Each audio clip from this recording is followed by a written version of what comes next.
Setelah bertemu dengan Ketua Umum Golkar Airlangga Hartarto, Ketua Umum Nasdem Surya Paloh tiba-tiba bicara soal peluang bergabung. Surya Paloh mengungkap peluang menjadi satu dengan koalisi Golkar bisa saja terjadi. Hal itu dia utarakan di kantor DPP Golkar, Jakarta Rabu hari ini. Menurutnya, peluang Nasdem bergabung dengan koalisi Indonesia Bersatu mungkin saja terjadi.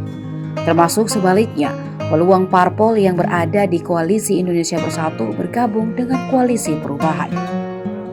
Ia menuturkan bahwa segala kemungkinan masih bisa terjadi dalam pemilu 2024. Karena itu, Partai Nasdem maupun partai lainnya masih berpeluang berpindah haluan.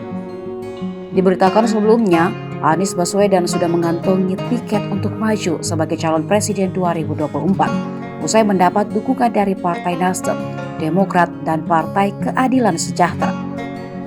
Dukungan dari PKS kepada Anies Baswedan itu menyusul dukungan serupa yang sebelumnya diberikan Partai Nasdem dan Partai Demokrat.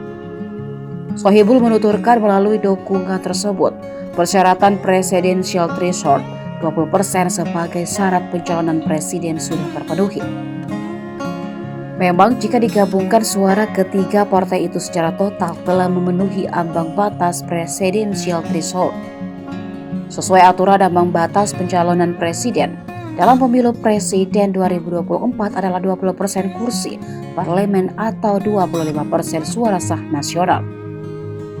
Sementara berdasarkan hitung-hitungan kursi di DPR, Nasdem memiliki 59 atau 10,26% dari total 575 anggota DPR RI.